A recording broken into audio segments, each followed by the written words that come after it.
I'm speaking, I'm speaking, I'm talking, I'm talking. Hey, can you see me? Please tell me you can see me, Sarah and Sydney.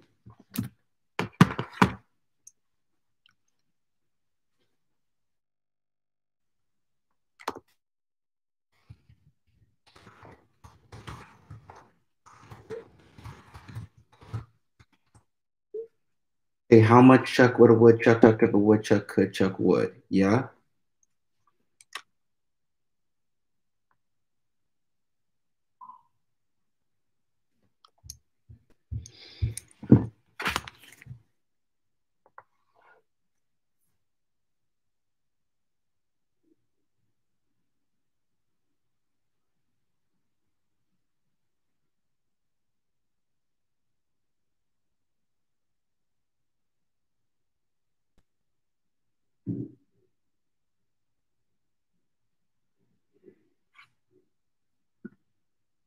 Hi, hello, hey, okay, I'm talking right now. Talking right now. What you know about it when I'm talking right now? Yeah, yeah, yeah, yeah. Oh, thank God.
Hey, guys, we're here. How are you all doing? It is so exciting to see you guys and speak to you guys. You guys just listened to Blinding Lights, which is a favorite of ours. And I can't believe this, guys. We have this party. Yo, this is so exciting. It's so good to see you guys. And man, this at-home EP was a labor of love. We're so happy that it's out there. So yeah.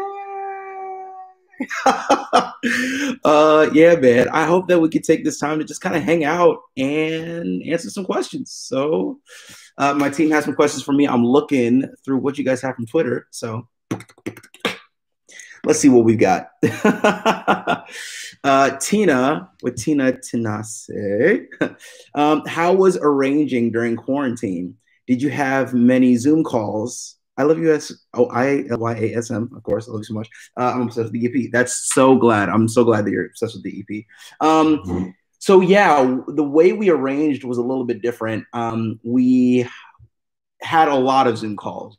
You're right, and I didn't know if it was going to be effective, but Zoom allows you to, share people's screens. So we got to share a screen with Ben Bram, and Ben shared us the arrangement that he was making out, and we could just kind of tell him our ideas throughout. And it actually turned out to be much better than we thought. Where we were like, do we all have to be together to arrange her again? So it was nice to know that that's a real possibility for us. So it was really fun actually to arrange this way. We were really, really excited about it. Ashy underscore 253 says, or asked, how hard was it to put together each song remotely? That's a very good question. At first, I think it was a little nerve wracking because when we were actually doing the recording, you don't have anybody there to dictate how you're supposed to sing within the context of everybody else. So you're kind of using your best judgment. And that was a little nerve wracking in the beginning. And I think even when we got the first mix of like the first song that we did, we realized, okay, we're gonna have to go and re-sing a lot of parts because maybe we weren't as intentional as we would normally be with our producer. So it was nice to kind of go through that. But I think after that first one, it actually became pretty efficient. And so we actually liked it. And so I don't know, it's cool to know that after 9 years, we can do this together and it could be, you know, it can turn out to be pretty good. So Amanda, hardest song to arrange? Ooh, good question. Actually, I actually think it was Blinding Lights because um, it's such like musically it's kind of static in terms of the chords, and so we didn't know if what we would normally do in an arrangement would actually work for this kind of song if you're listening to the original. So you know we had to work on that one a good amount and rearrange it as well, but it turned out to be pretty good, I think. It's actually one of my favorites, and I also love The Weeknd. He's a genius. Let's see other questions. Okay. Map of Stars asked, what's the song that you're looking forward to performing most live? Ew. I think actually I think Dreams is gonna be so gorgeous. It's one of my absolute favorite arrangements. It's so special. It's the homophonicness of it, of us all singing together like that. It's super, super special. Um, but I also think Cologne's going to be so unbelievably lit. And I don't know, I got to do a lot of cool beatbox that, like all that kind of stuff. Like it was really cool to experiment. And that arrangement is crazy. So that one I think is going to be really cool and trippy. You know, I mean, I keep hoping that we do some really cool visuals live for that one. Let's see. These are great questions, by the way. I love hanging out with you guys. Oh, what's your favorite Ableton feature? That's a very good question. Um, so Ableton is a piece of software that allows you to record and produce music. There are many different kinds. There's Pro Tools, there's Logic, FL Studios, all these different ones. So I use Ableton. And I think the great thing is that you're able to do things live with it that's really, really special. You know, especially the looping feature, to be able to tap in sounds that you want to tap in, you know, with, I guess, this recorder that I sometimes use in my own live videos. That's cool. And also like easy ways to like reverse sounds to make them feel warped and warbled. I love that stuff. Yeah, it's a great tool. If any of you guys are thinking about trying to do music production, think about it. Ooh, this is a good question. Do you prefer recording at home or in a studio? Oh man, I don't know. The cool thing I think about doing it at home is that you're in the comfort of your home, one. And I think you can actually get great studio quality sounding stuff at home if you do the right things, right? If you, you know, soundproof your room well. And even if you don't soundproof your room well, you can still get some great sounds. I mean, case in point, I mean, first of all, this whole album was done that way, which is great. But another case in point, if you look at the Chainsmokers, one of their first big songs that they had, there's an actual video of them talking about how they recorded it. And they said they were in an open space. They had like the air running through the whole time while they were recording the person singing it. And it turned out to be a smash. I don't know why the name of the song is leaving me. It's like one of the first like indie electronic pop ones, but it's so dope. But yeah, so I think you can do some really great stuff at home. I think the great thing about being in a studio is that you have all the tools that are ever necessary, and you have people that can also help you get what you need if there are certain troubleshooting stuff that you have to do at home at the studio. So that's really nice. Was there an order that you recorded, like who recorded first and how did you layer everything? Oh, good question. It depends on the song.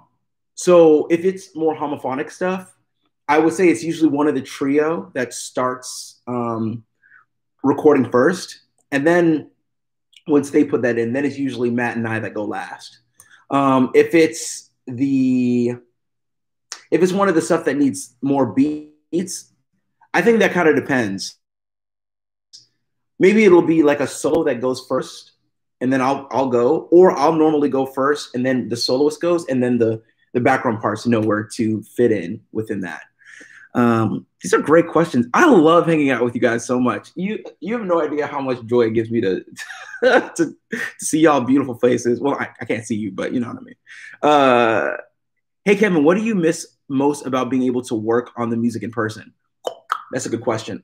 For me, there's an energy and a spirit that's there when you're feeding off of other people that creates this collective oneness that you can bring into the music.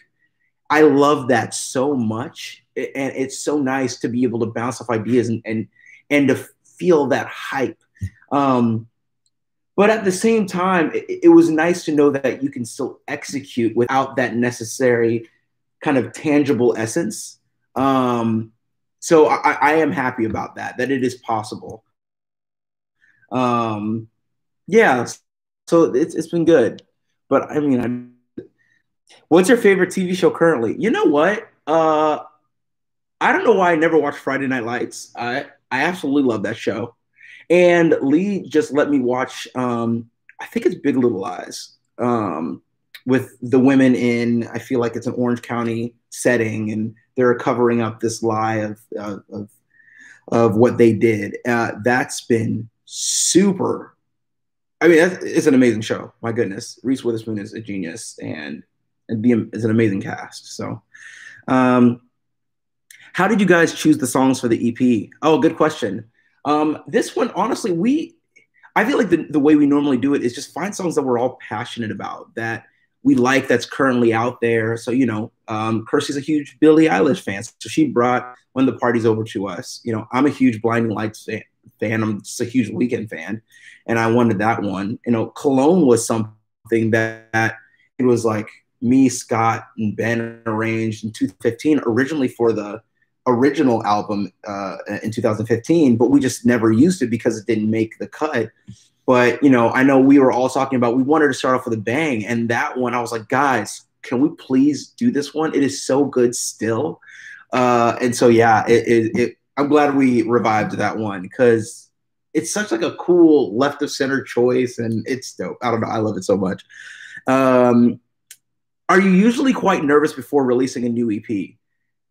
That's a very good question. It comes and goes in waves.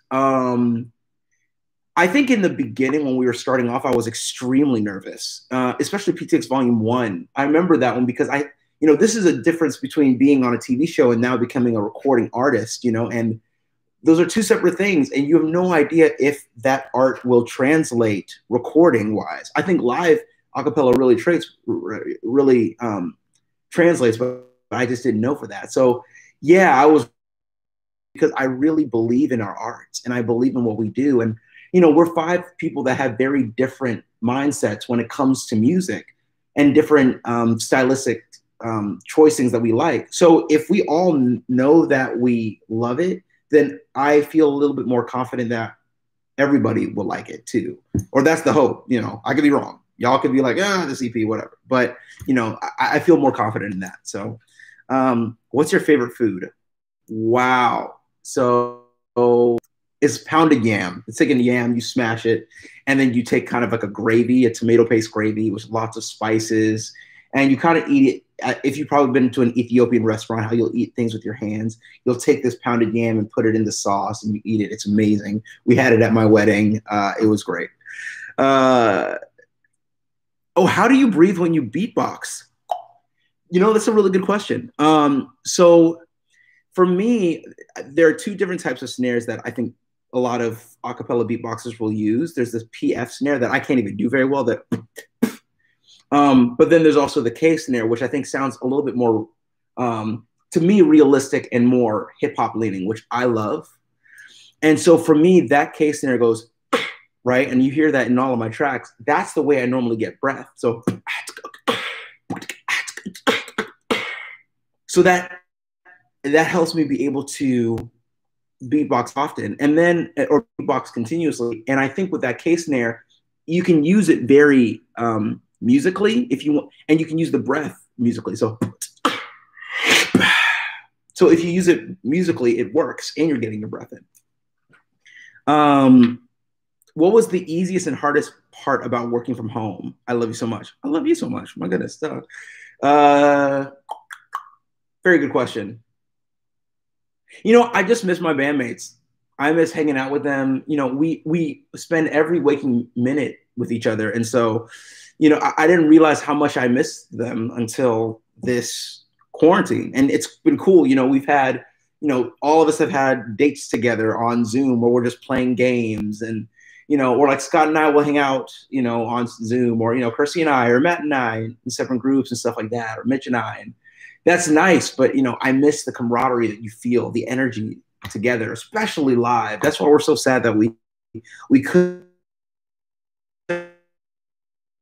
guys live to perform live for you guys, especially in Europe. But we want to rectify that after COVID, because it's our favorite thing to do, to be able to come as a full force group and just sing to you guys, man. So that's the hardest part, just missing everybody. The easiest part is doing it on your own time and your own schedule, like record. It's like, I'm going to record at 11 p.m. and nobody's going to judge me. It's great. So that's kind of nice. Yeah. How did you learn? Oh, how did you feel when you learned that if you went to #1 on iTunes? Amazing. Like, it's amazing to me because, it still freaks me out. We're an a cappella group. You know what I mean? You never expect, this kind of success. And, when you think of #1, you think of, the Taylor Swifts, the Harry Styles, those people. So for us to have a #1 in the beginning of iTunes, and the beginning of releasing it on iTunes is really, really special for us. Let's see. These questions are great, y'all. Please keep them coming. Oh, yeah. How did you feel? Oh, no. You did so well in Dreams and When the Party is Over. Was it challenging to do? I think so. I think it was challenging for all of us, because usually when it comes to a song like that's homophonic, we normally practice it together, so we feel how each one of us moves with the music. So that was really, really hard to get that natural feeling. But, it's cool to know that we've done this over 9 years, to know that our musical tastes have really combined in a way that we know each other so well. So it was cool hearing the first mixes of those songs, because I was like, wow, we didn't get to practice it. It sounds great. Submit ideas for us, and we wanted it to be simple, but kind of felt iconic, in the sense that we're all at home. But it was cool to have those light fixtures, representing each all 5 of us, and especially the 5 pieces of the big seat. And it felt reminiscent of our old videos as well. So yeah, it took a little bit of time, but it's so cool to look at least in my opinion. It's so fun to see. So okay, one more question, and then I think we made something for you guys. So what do you do in your free time that is not working on music? That's a very good question. I don't know. Because I'm constantly working on music. I love making music. It's fun for me. But I would say I'm doing a lot of reading. Reading is so fun to me. Reading so many books on leadership and marketing, stuff like that, which is fun for me. Hanging out with Lee, my wife, we go out often just to drive in different parts of California. Eating. My wife has been cooking so much food, bro. Oh my gosh. And it's so good. She made these like garlic chips yesterday that were so good. Oh my gosh. I love her very much. Thank you for marrying me, because now my belly benefits. Y'all, this was so fun. I love you guys so much. You guys are incredible. Thank you so much for. I want to let y'all know, I hope you guys know that upcoming we have a Blinding Lights teaser. So I hope you guys like this. It's been so good to hang out with you guys, and I hope you guys enjoy. Peace.